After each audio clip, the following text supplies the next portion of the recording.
Go. Okay. Sarah, when the Substack stream comes up, can you?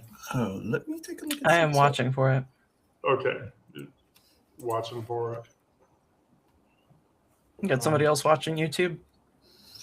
I am watching the YouTube stream. We have Substack. Okay. Yes, we do.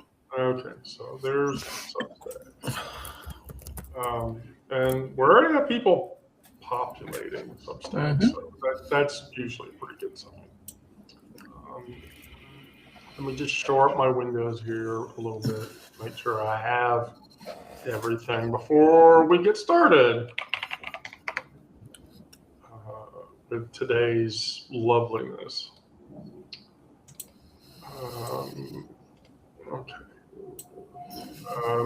Going to be a little bit of an echo there. Okay. So I will attempt to moderate the YouTube channel. We'll see. We'll see how that goes. May the odds be ever in your favor. Yes. May the odds. Yeah, we got some real jokers last time. Right. All right. Well, today I blended some topic generalization, and so to start off, I'm just going to do this introduction, and me speaking personally about myself. Survival and life changes, trauma, survival, day-to-day living, whatever. When I was a kid, I was not built for the life that I got built. A lot of us feel that way. And so for me personally, I've been cobbling together everything that I can from salvaged parts of one area of my life versus another. And so I've really probably been doing that entirely out of self-directed spite. But self-compassion is still a practice that, for me personally, I still have to do that at 2 o'clock in the fucking morning when I grab my phone and I'm doom scrolling and, I'm trans. Am I going to be arrested today as a domestic terrorist? It's possible. And so what I find when I do that analysis, I have rituals. We all do. And my ritual list, I sort of picked out the ritual list from things that I do that I feel like everybody in this session would have comments about. And so one of them is bookstores. I have a bookstore ritual and I love it. I literally go to the bookstore to smell paper. Open the book, smell the pages. Oh, okay. So do I. Yeah, definitely. I'm a book sniffer. Right. So with that, I'll just go right into it. And so your inner critic, that internal voice that you listen to, and that's the voice that says you're too much, you're too loud, you're too queer, you're not woman enough, whatever. And I listen to that voice closely because as a trans woman, I worry that's the voice of my mother. And her disappointment wrapped up in something else. Or, my ex's contempt dressed up as concern. And that syntax gives it away. Those aren't my words. That's shame that I swallowed whole at 14 when, I first became self-aware that I was different. And so then I internalized that from every sideways glance in public, every time someone said, just be normal, don't be that way. And that cruelty has genealogy. So you walk around with other people's fear lodged inside yourself, and you try to call it self-awareness, but that's not what the fuck it is. And so what we have to do is we have to consciously study how to be tender to ourselves as much as we would be tender to other people until it becomes a habit. And so what I do when my internal critic goes off is I watch that language. Whose voice is that really? Is it my third grade teacher in primary? Is it my first partner who couldn't handle my truth? Then I have to reparent that voice. So when the critic speaks, I have to say, nobody talks to me that way. And I have to build a counter narrative, with strength that I would use to protect someone else that I love or someone else that I care about, because I would totally do that for other people. I just don't do it for myself. And so what I realize is that while the voice won't disappear, I can build a counter narrative to, understand what the voice is and interpret what the voice is telling me without taking the criticism. And so now I'm going to pass it to this person. Oh, yay.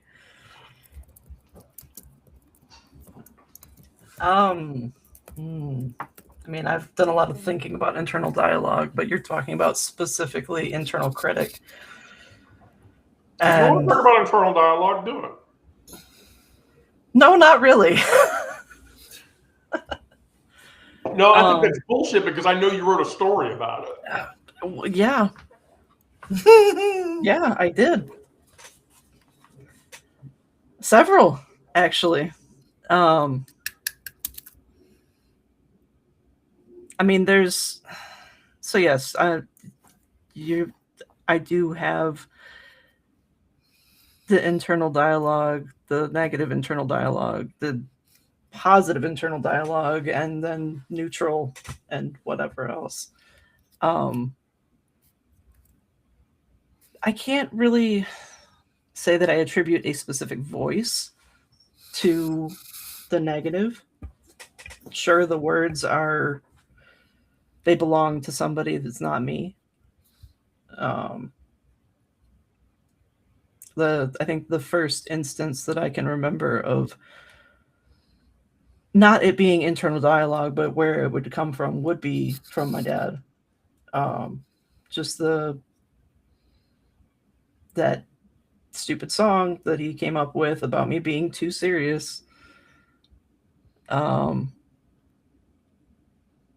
And that's, yeah, a lot of it is, just being too much this, too much that.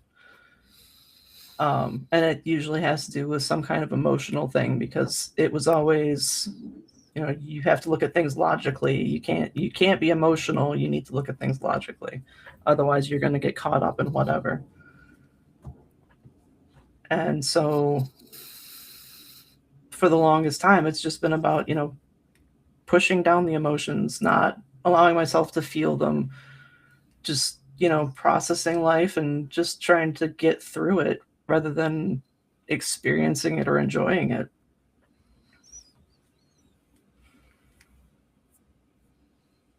And I think that's all I'm going to say on internal dialogue.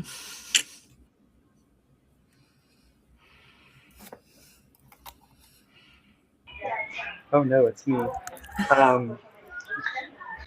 So yeah, for me it's my dad, it's my grandpa who disowned me whenever I came out as trans.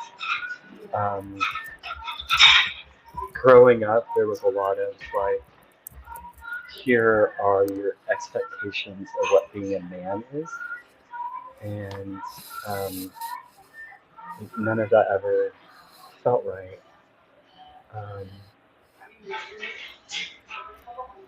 And anytime I showed any sort of softness, it was stop acting like a girl, man up, all those sorts of things. And now I don't have um, those as part of my inner dialogue as much, but it's more like those are the things that um, people like transphobic people say to me now, and then that like sometimes triggers something from childhood. Um, so I just try to take breaks as I need to, and also remind myself that um, like no one knows who I am better than I do. They don't get to define who I am. So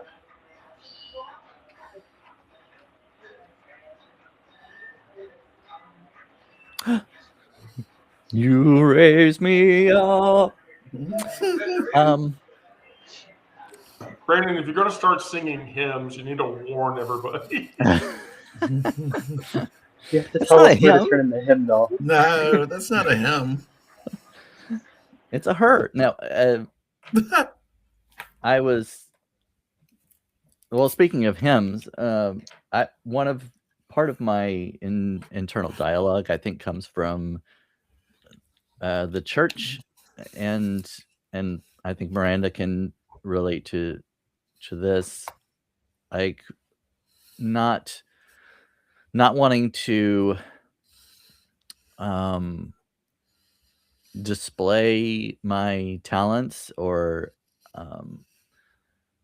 show that I was good at something, because there's always that verse you come back to, pride goeth before the fall. You're not supposed to be proud of yourself for anything, because that leads to arrogance and evil. And I agree with part of that. I mean, I don't like when people brag about themselves a lot, but I know there's pride is kind of an interesting word. I've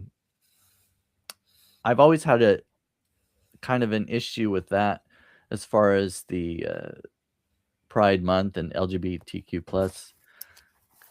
Because I always equate pride with accomplishments, and I don't feel like being gay is an accomplishment. I didn't do anything. I'm just the way I am, and I'm not necessarily proud of being gay. I'm happy with it, and that's just the way I am. But I don't feel like I accomplished anything to achieve it. And that may not be what some people think of as proud as far as accomplishments. It may just be that they're just like what I said, being happy with who they are, and they use that as their definition of pride. But it probably goes back to the church and what I was taught about pride being. It was always kind of looked at as a negative thing to be proud. But that's some of where my internal dialogue comes from. It's not necessarily I don't know if it's a voice, but I see it in written script. And sometimes it is a voice. It may be the voice of my dad or my mom, or maybe even the lack of a voice.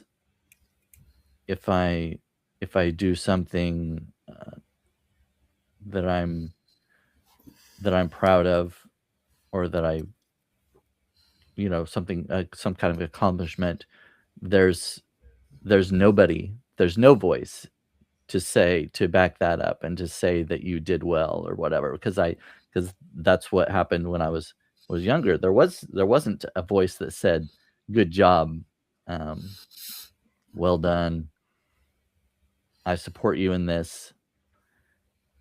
So sometimes, yeah, sometimes I think it's silence that's the inner critic.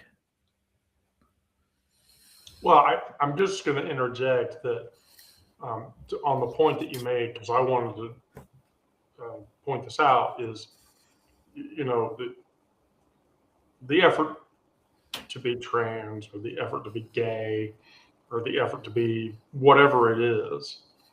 You know, someone asked me recently today, do you not just um, do you not just call yourself a woman? And I said, yes, I do.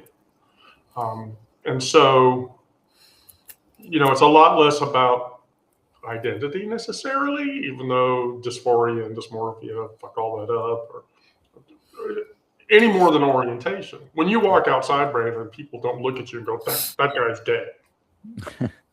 Not usually, no. No. So I live in, and so that's one of the things you have to tell your internal critic. Don't fucking say that to me. I don't give a shit. I didn't mean to interrupt you. I just wanted to point that out. Oh no, you're fine. And part of the pride may come in the act of coming out too, that you're proud of yourself for being yourself when you have been suppressing that for so long.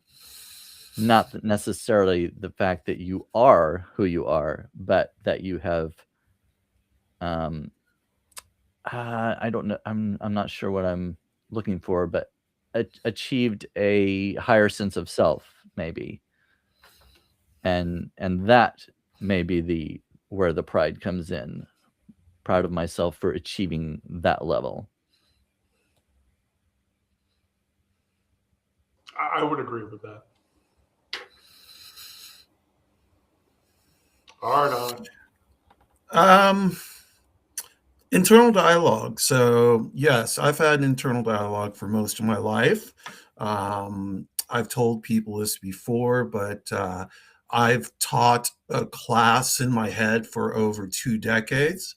I think that's probably because in school I did not do as well as I thought I should. So I overcompensated by teaching, so on and so forth.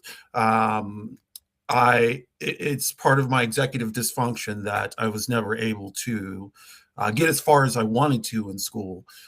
As far as pride, yeah, I had a lot of pride in discovering who I was and coming out and you know, fighting against the prejudice and injustice that I found within the world outside and within my world inside. So I was outed by a family therapist. And so it didn't really give me a chance to work out a way to come out to Egg. But I came out to my parents and we didn't talk for 2 years. So I kind of figured that was going to happen. I was prepared for it. Egg was prepared for it, and we just let it go, you know. But I did have pride in coming out, and I always had pride in understanding who I was. It's a big part of my life, a big part of my identity. You know, the internal dialogue is still there. It wasn't solved by coming out and being honest and open with the world, but it did solve the teaching problem. Now I still have a dialogue in my head that continues on throughout the day and throughout the night until I'm asleep or until I'm surrounded by chaos. And in that chaos, I become calm, and my voice is my internal monologue. My internal voice is a little bit quietened. But yeah.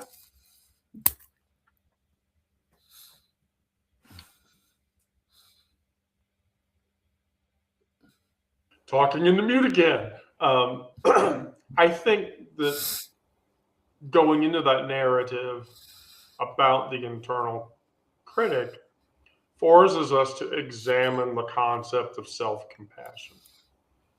And I want to be very clear that Cosmopolitan and Red Book and the Hallmark Channel and all of those other things sell the lie that self-compassion means scented candles, bubble baths, and gentle yoga bullshit that keeps you compliant. That's not true. It's a fucking lie. Self-compassion is rage work, and it isn't soft.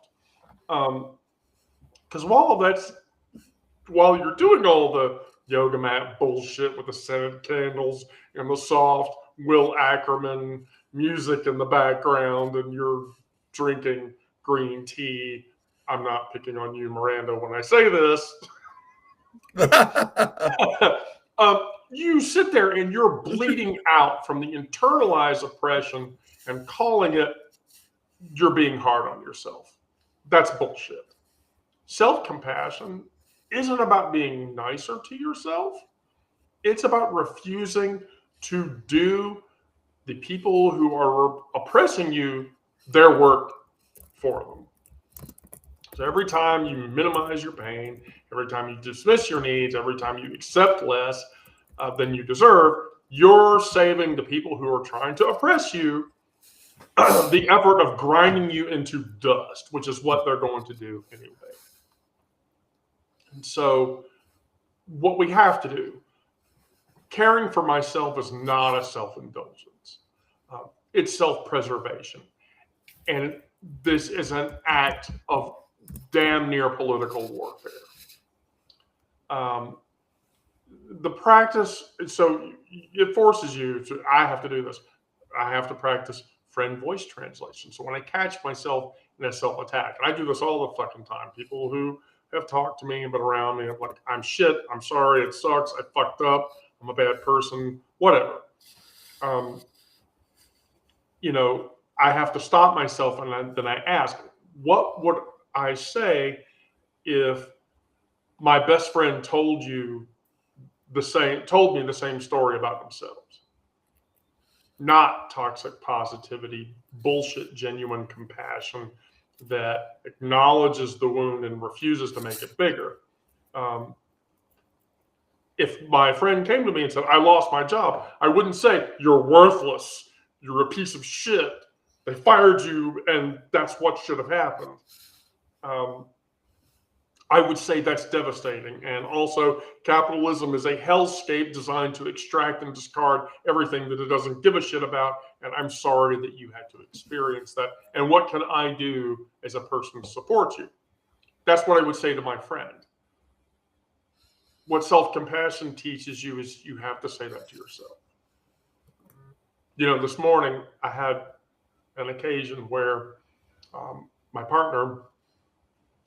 life partner was telling me, I went into this space where I was, I functioned, and this space was a very crypto currency, NFT, it was a very cool place to be. And she told me, she says, I went in there and it's all fucking right-wing nut jobs that think that trans people are the devil and all of this shit. I said to her, oh my God, well, what did you do? She's like, I left that Discord. That's gone now. And I told her, I was like, look, that was once a positive space for you, and now it's not. And I'm sorry that you had to experience that. And I'm sorry that you had to leave that behind. And what can I do to support you? You should say the same thing to yourselves, each of you.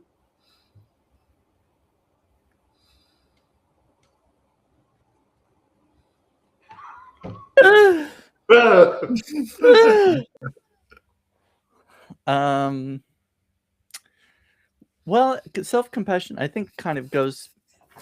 It's similar, I think, to what I was talking about with pride, as far as being taught in the church, well, I mean, I guess there's love your neighbor as yourself. So I guess you are supposed to love yourself, but not too much. um, yeah, it is difficult to have self-compassion, especially when you don't feel love from others who are supposed to love you. Your parents and your family, they're you would assume that they would love you, or they're supposed to, and yet if you don't receive that growing up, or if you do something that goes against their beliefs, it becomes conditional love. And so I think you kind of learn to love yourself conditionally. I will love myself if I can achieve this or do this, or I can be this way. I can be a better version of myself. But until then, I'll like myself at best.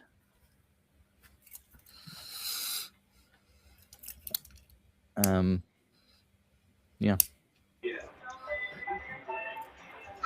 Yeah, the church thing. So the like loving your neighbor thing, the church is always trying to create narrow definitions of who your neighbor is, and it's very much dependent on all of the like socioeconomic factors, but also how you behave according to their rules. So, when I was growing up in the Southern Baptist Church, I didn't really fit in with the other boys. And so they bullied me for it, even at church. And, because I wasn't meeting the social expectations, I was blamed for my own bullying.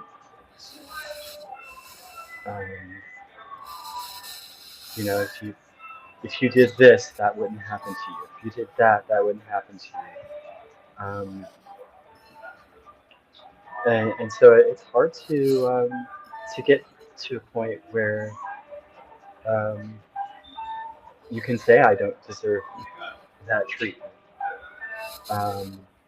or I don't have to follow those rules.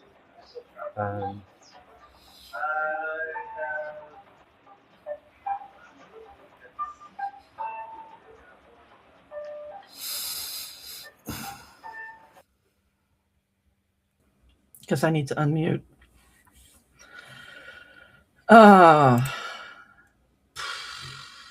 Self-compassion. I mean, for me, that has a lot of times been just allowing myself to process emotions rather than not allowing myself to feel them.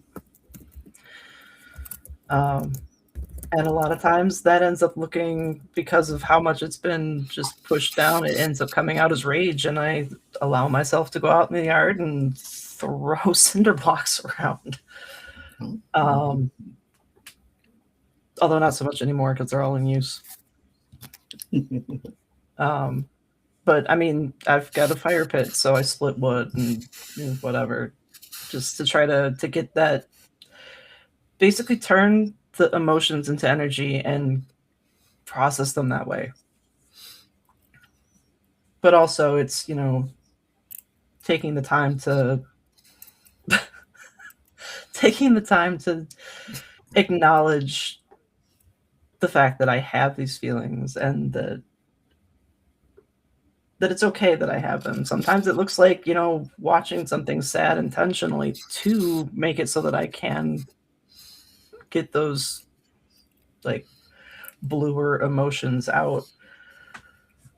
I can't say that I've had to do that real recently, but I feel like in the past 2 years there's been more crying than I've done in my entire life just because of the amount of loss. So that has kind of tuned me back into being able to allow myself to feel emotions. Emotions are hard. I don't care what anyone tells you. Oh, yeah, they are. Emotions. Yeah, because I was told not to express certain emotions for a long time. It was really hard to get to a point where I could access those honestly, and they didn't either like get suppressed or go to the other extreme of just like totally taking over. Oh no, I was a person that regularly experienced the be a man and kill shit and drive fast cars and don't show any emotions and be stoic as fuck and beat your girlfriend, all that bullshit. And it's like, it's Yeah, I mean, I was expected to be feminine, but also be logical. Yeah. Not that pragmatism necessarily does or does not require femininity, but I mean, if you're pragmatic, I have a pragmatic kid, they're fluid, so there's no gender there. Why does pragmatism give a shit about gender? I really don't know. Onyx? Conditional love, yeah. So everyone in my family is pretty learned in terms of degrees, college, higher education, names, like doctors, lawyers, all of this good stuff. I felt that pain when I couldn't get past like year 2 of college. It was a conditional love type of feeling, and that my parents were like, why can't you do this? My sisters kind of looked at me strange, because they had gone on to achieve so much.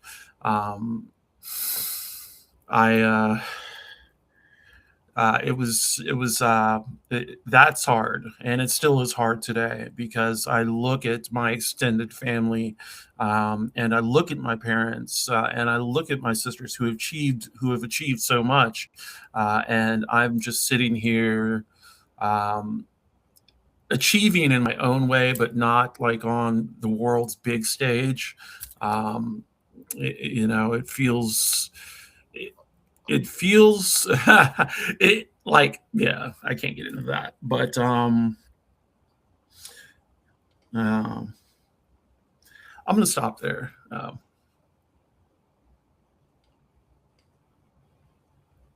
That's okay, Alex. It's okay to stop right there. Oh, look at that. Someone in the chat said Down syndrome meeting. Oh, somebody's going to get a timeout. Down syndrome. Yeah. Great. Yeah. That doesn't even make sense. I know. Eileen, did you get him? Because I didn't get him. Anyway, so all right. So for a bit of practicality, we all agree that you carry around shit daily to make yourself feel stable. So as an exercise for today, I demand everybody open their purse and show, or their carry bag, and show like the 4 things that they carry with them wherever they go. And I'll go first because it's kind of funny. So I carry my fidget pin. I cannot go anywhere without my fidget pen. My fidget pen, like when I get like nervousy and shit, my fidget pen, it's in my hand and it's doing shit. And then all my nervous anxiety energy goes away. And then I keep my earbud case with my cool earbuds in it. I'm a responsible diabetic, so I carry around a diabetic testing kit. That goes with me wherever the fuck I go.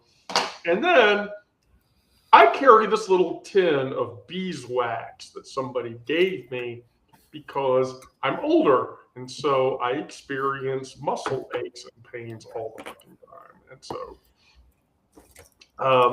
that's what's in my purse, because wherever I go, those have to go with me at a bare minimum. So, who wants to go next? Oh, okay, Onyx. Here we go. Okay. I definitely want to see what's in Onyx's purse. So, since surgery, I've been carrying this little pocket mirror. It opens up. It's got a peacock on it. And I am IFA. I am an EN-IFA. And a peacock means a lot to me. On my desk right now, I am counting 1, 2, 3, 4, 5, 6, 7, 8, 9, 10, 11 lip glosses by Rihanna Fenty. I carry at least 2 of them all the time. A little zip drive type of thing, so I can download any kind of information I need. Yeah, and my wallet, of course, Basquiat. I'll hide the card number, but it's a Basquiat wallet. Yeah, those are what I carry. The lip glosses, though, like, it's kind of insane. I have a big problem with that. I love them, but you know, I spend like way too much money on lip gloss and lipstick. Yeah.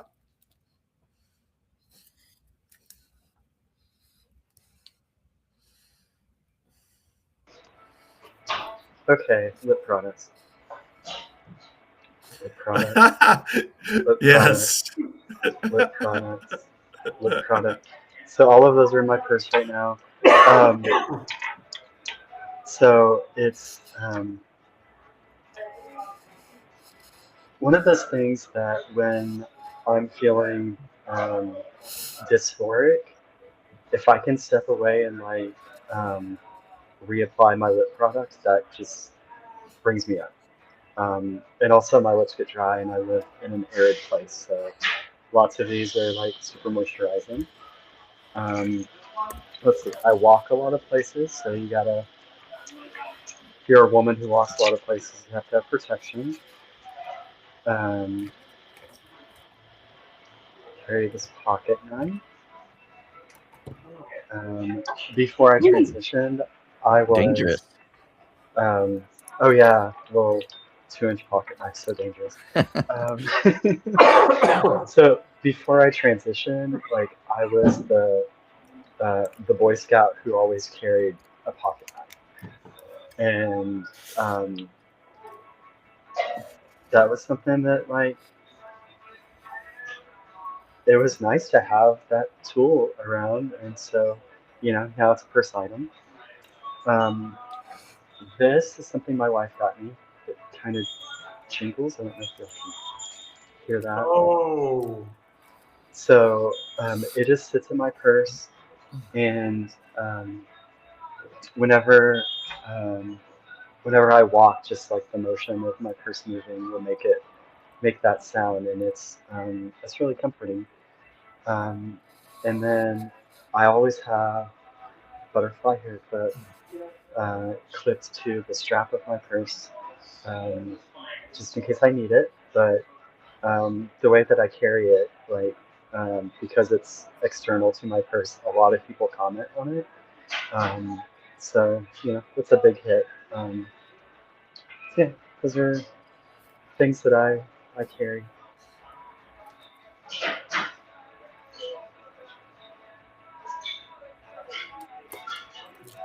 I don't exactly carry a purse. I pretty much carry a backpack with me everywhere I go. Yeah, but there's so shit in the backpack, and I want to know what it is. well, it depends on what I'm doing. Like today I went to work, so I've got my work bag.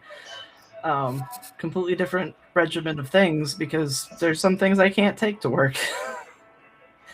Like if I'm traveling, I've got my big knife. If I'm at work, I have my pocket knife. That's a nice knife. But like, headphones, obviously, especially if I'm at work.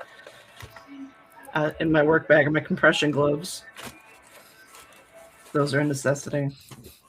Notebook. That goes in whatever bag. It doesn't matter.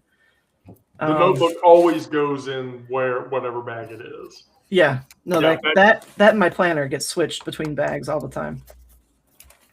Cough drops. And somewhere in here is a similar tin of muscle rub. Where do you get that stuff from? Where do I get it from? Yes. I manufacture it in my basement. But I also always have some kind of a power bank. So the one that I keep in my work bag is it doubles as a fan. Nice. And a flashlight. If it'll Oh, Whoa, that was blinding. yeah. yes, it was. So it's a power bank, a fan, and a flashlight, and I keep that in my bag. Can I just jump in really quick? There's one thing I carry in my purse, but I don't carry my purse a lot, and that is a stone, lepidolite. Yeah, go ahead. I mean, No, don't finish. I just was prepping Brandon to. No, oh no, that's it. I carry stones, crystals, and the one that I carry all the time is lepidolite because it is a mood stone for me. It's called the spiritual stone.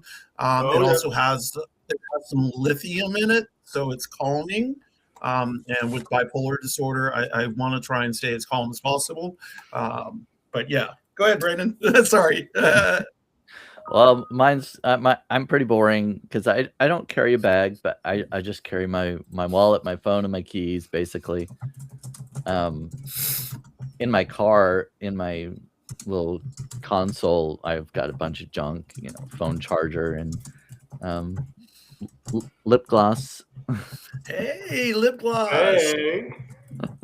Glossotopia. And a pair of reading glasses, and I don't even remember what else is in there. Just a bunch of junk that I probably don't need, but I always think there'll be an occasion where I might need to dig in there and get something. But yeah, I don't usually. Me and my friend had this conversation.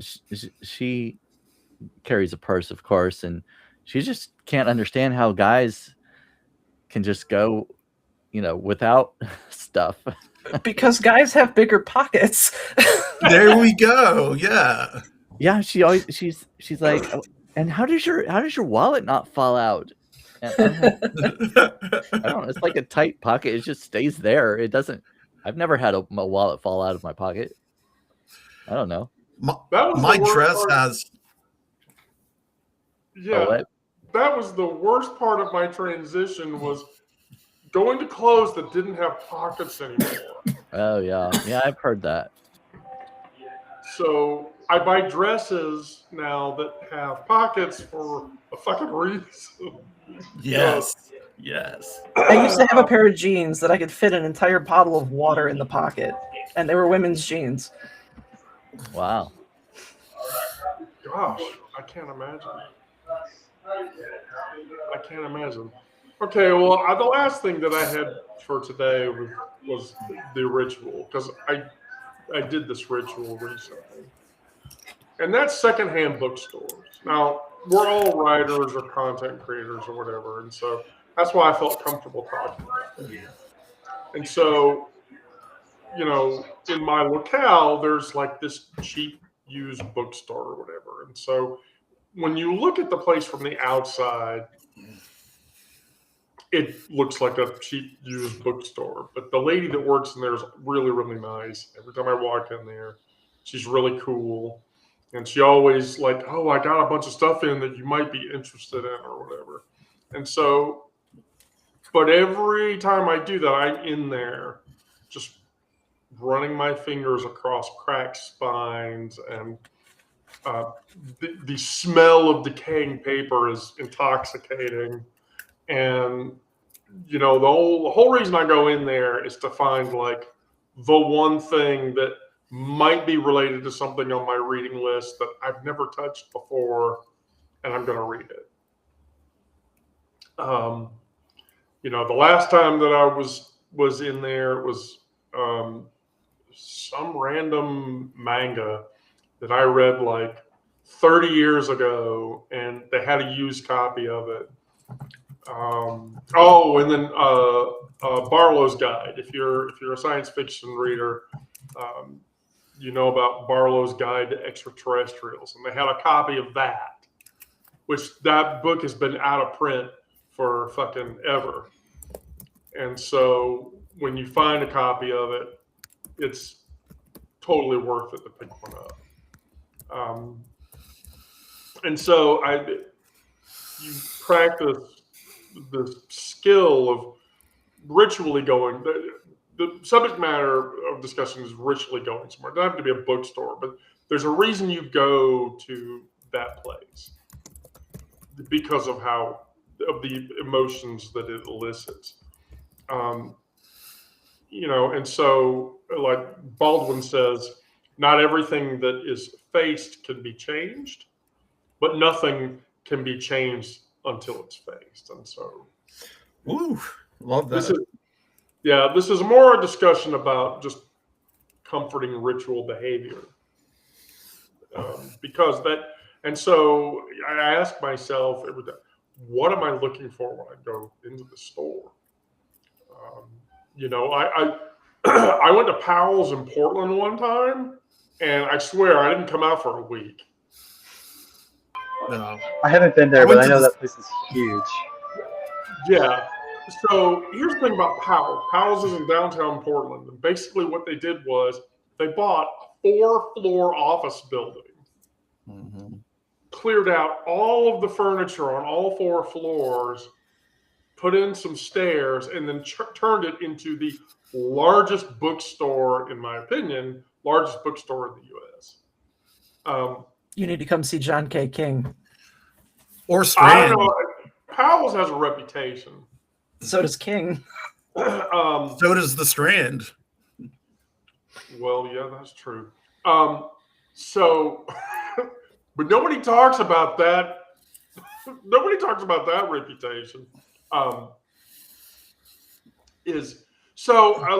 go all the way to the top floor, and there's a museum up there. Like, they have a signed copy of the Tennessee Williams book, and shit like that. And so that's like, if you're a writer, that's like a cultural mecca. You should go to Powell's or whatever. And so yeah, that's. I'm going to let Miranda talk now, because this is a Miranda. I'm sure this is a Miranda-worthy discussion. Yeah, so agreed with that, like, lovely smell. It's but yeah, I have a few bookstores, used bookstores and new bookstores that I like to go to.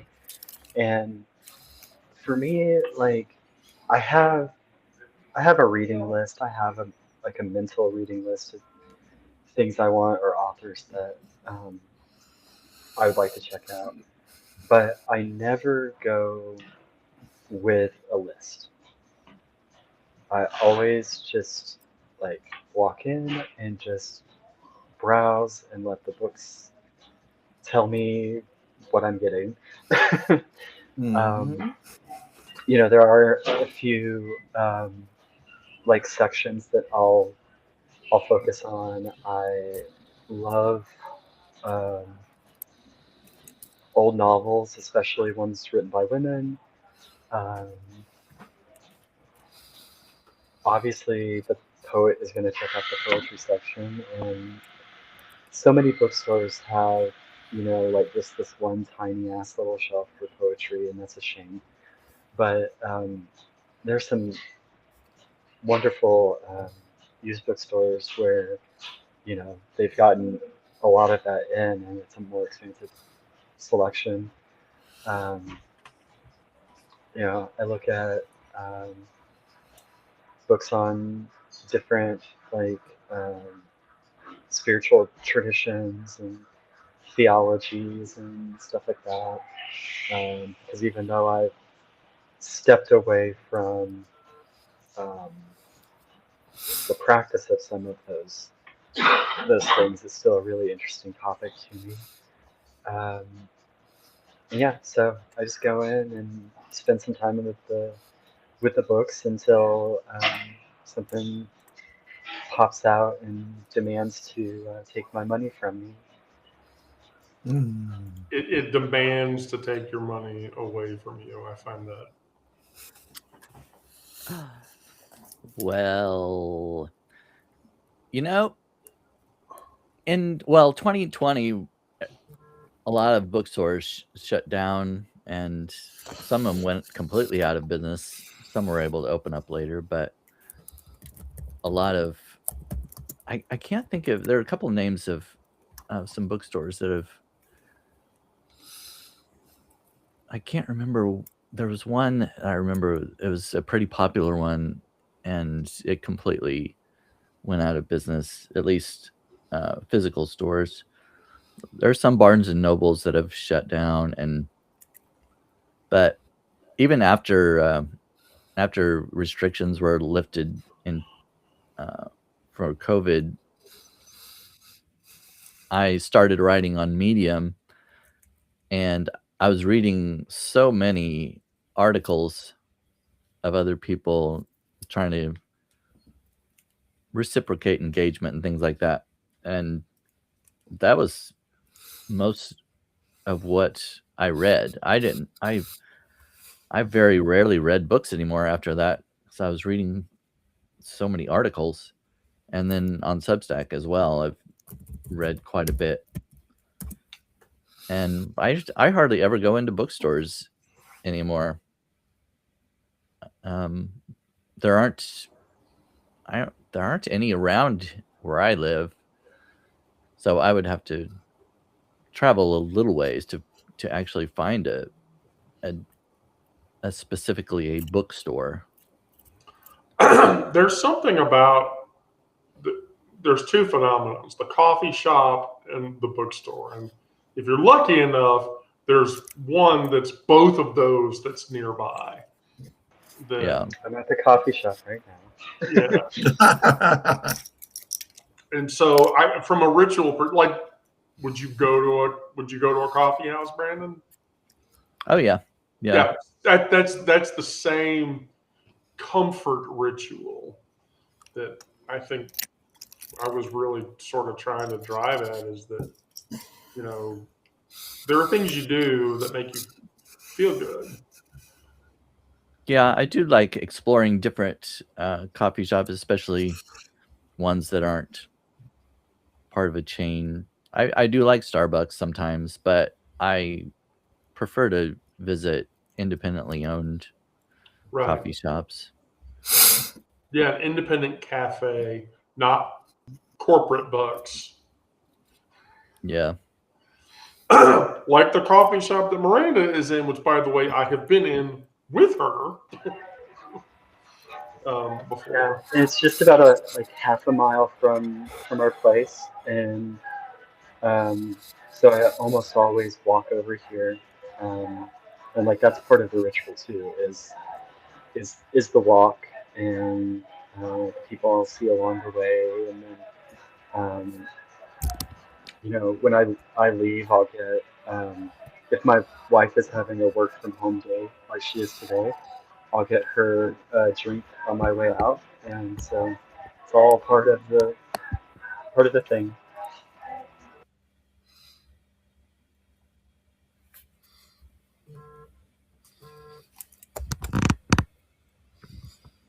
Oh, yay. I I remember love when I having was super cow powers. That means I can shift people around and I don't have to say anything. It's so much easier. So I remember when I was a kid, there was a Borders books, and that was one of those places that had the 2-in-1. Like you had the coffee shop and you had the books, and That's one of them. I was trying to think of that because I think they pretty much have gone out, haven't they? As I far as think physical- so. Yeah, they're gone. I worked there. Yeah. No. So even after they had closed down the one that was local to me, there was still one in Ann Arbor, and that one was a double decker, and I was very impressed the first time I got to go there. But eventually they all closed down, and we still had.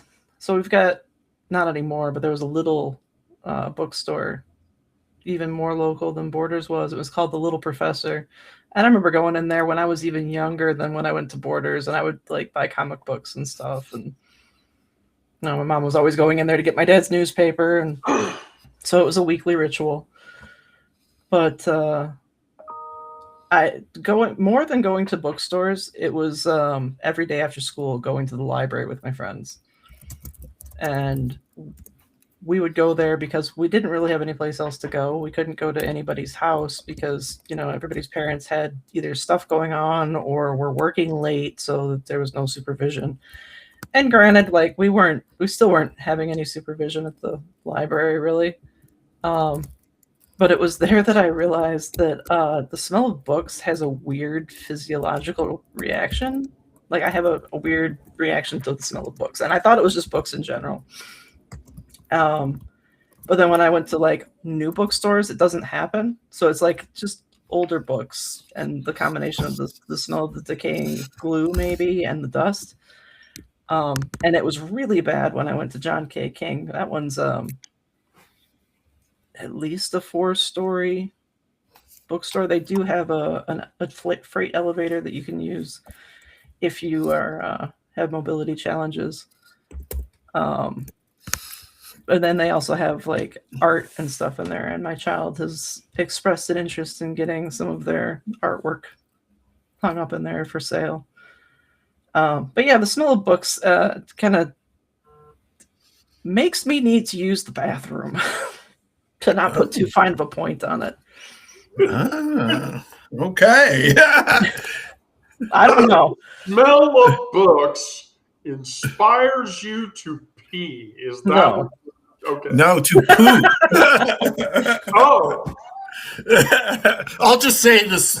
I'll say the silent part out loud. Thank you. so what you're really telling me is The books are like, go sit down and read me. Yeah, pretty much. Yeah. Maybe that's it, because like there was always books in our bathroom when I was growing up, so maybe that's it. So what you're really telling me is when you go to a bookstore, shit happens. Yeah. Yeah.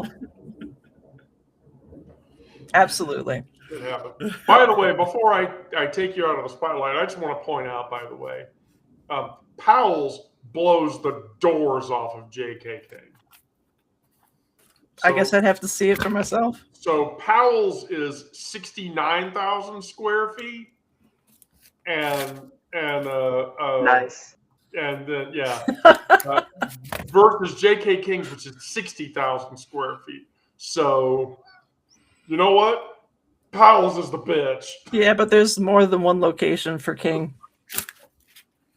Well, we're just talking about a single chain. So, all right, Onyx, I'm gonna let you finish it up today. Okay. Books. Yeah, I am a avowed book lover. I've worked in many bookstores, many different bookstores for many years. Like most of y'all, the smell of books is an aphrodisiac for me. Like Miranda, I usually head straight to the poetry section first in any bookstore. Secondly, I head to the occult section. As a matter of fact, as I'm looking over here, I have a rather large occult book collection. working in bookstores brings me peace, not the actual managing of bookstores, but more just working. You know, I love customer service. I love help. I love books, and I love helping customers find great books that will suit their reading pleasures. Um, you know, I never did achieve much in the way of academics, but I know books. And I know that I love books, and I know that I love poetry, and I know that I don't love coffee, so I don't drink coffee with my books, but I do drink tea, and I will have tea with my books. So I do like the coffee house bookstore combination. Um, I've been to the Strand, which for me is the largest bookstore I've ever been to in New York City. And I was lucky to get out with under $400 worth of books. It was the Strand was amazing. My dream is to go to Powell's. My dream is to own that Tennessee Williams book. I have one really rare, expensive book that I won't say online because I don't want people to be fucking around with me. But it is very expensive and very rare, and it is wonderful. It is my treasure, and I don't have children, so I don't know who I'm going to pass it to. Although I have told Egg, I have told Egg if I die, she can, That's what I was gonna do. Hey. Egg knows where it is. She's the only one who knows where it is, except for me. But yeah, I just have this relationship with bookstores that can't be underestimated. It's formed me. Words have formed me. Language, linguistics, all of that have formed me. Um, and but like Brandon said, also I've been reading a lot of articles, and that is and reading a lot of stuff online, and that is kind of taking the place of me reading books. Also because my eyes suck, so I can't see the small writing. So reading online is a lot better for me. I can enlarge the font, and so yeah, that's my. I love books. I wish I could read them again, but I am an avid book collector. I've got a lot of books. I will continue to collect books, even the ones I can't read. I don't know, Wendy, do you remember Chapter 11 in Atlanta? Oh God, yeah, of course. Okay, yeah. Oh, I worked there for like 5 years. So. I want to say, I remember Oxford Books on Far Yes, Road yes. in Buckhead, which Okay, was hold on. Atlanta's. Yeah, that was Atlanta's Powell's. Let's see if this book here is a book. This is a book of poetry. It's a first edition. It's called "Women Who Run Hoping for Rain and Other Poems" by David Tillinghast. And I got this at Oxford Books on Far Road. Yeah, one night I was just in there by myself. Oxford Books was here in Atlanta, and it was dead in the middle of Buckhead, which is like the well-to-do area of North Atlanta, and it wasn't like multi-floor or whatever, but it was just this building that they kept adding on to, like horizontally. It kept getting bigger and bigger. It was and an then, octagon. There was this big, like, walking circular sort of deal or whatever, and they served coffee, and it was great. And when you went there, they had a queer section, and when you went into the queer section, there were other queer people that you knew were queer people because they were in the queer section, and there was, oh my God. Yeah. Right. Loved that bookstore. Loved it. Yeah. Ugh. Memories. So I'll just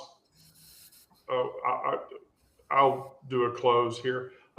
So what this draws attention to from a psychological perspective, as much from a living perspective, anything else, you've been building something, a life that they don't have words for yet. And that's the life that doesn't apologize for the scenes that it has, and it doesn't hide the repairs. And every time you choose yourself when the world says choose smaller and you don't, you just say, fuck you, and throw another brick down, throw some mortar on it, throw another brick on top of it. That isn't about fixing what's broken. That's about recognizing that what you've constructed from necessity and defiance is essentially beautiful architecture. And that's a hard thing to see when the internal critic is going off and you're not practicing self-compassion and you're not doing the things that you want to do that make you feel at ease and not ridden by anxiety. And so what I say to people in regards to that is stop waiting for permission to call it whatever the fuck it is that you want to call it.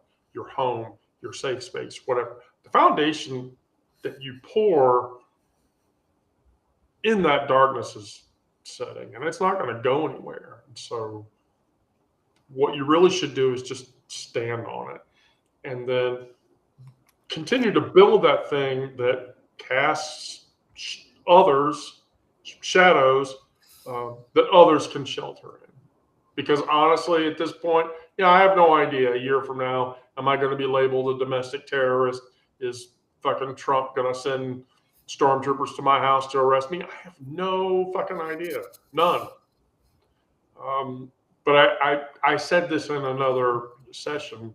The National Genocide Analysis Board or whatever says that America is literally on the cliff of transgender genocide. That's scary from my perspective, as much as that would be scary from anybody else's perspective, because once they're through with me, who the fuck do you think they're going to go after next? There we go. Let me ask you this, Wendy. Have you seen V for Vendetta? Have any I of love y'all? that. Oh, if nobody has ever watched that movie, you should watch that movie. Okay, when Natalie Portman's character says, I'm ready to go to the woodshed or go to the back, I'm ready to be, essentially, she had gained the strength to say, I'm ready to face these demons head on. You can shoot me and kill me, but you will not take my spirit. That's how I feel now about these fuckers trying to come and snatch me off the streets. I'm ready, if you sometimes I'm sorry to have to say this, but from my perspective, I no longer care, because the worst thing that can happen to me is I could get shot in the face. Right. And that would be bad, but I don't fucking care. I literally just don't care. You're going to do that? I can't control what you do. Fine. Right. Fine. But I'm not going to stop living because you say that I should. And we shouldn't stop speaking out either. No. We should continue. I'm definitely not going to do that. Right. Definitely not going to do that. I'm not going to. I'm on their list. They may as well highlight my name too. Right. Just use a lot of bright light highlighter. Yeah. Can I get a pink highlighter for that, please? I would prefer a pink highlighter. Because I don't want the shit yellow. Does anybody have anything else to share?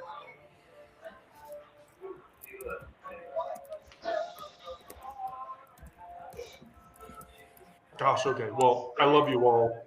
Thank you, my co-hosts, for being on the show. Thank you for all the people watching. Please come back. We're going to go on Monday. I can keep generating topics, or do you guys want to? I like you picking the topics, It's been good so far. Okay. I like how you've been formatting them. Yeah, I try to, I follow a logical flow. So I'll keep doing that as long as you guys are okay with it. All right, cool. Well, everybody go out there and do good things. Be safe. Don't get into trouble. Love each other. Do kind. Practice random acts of kindness.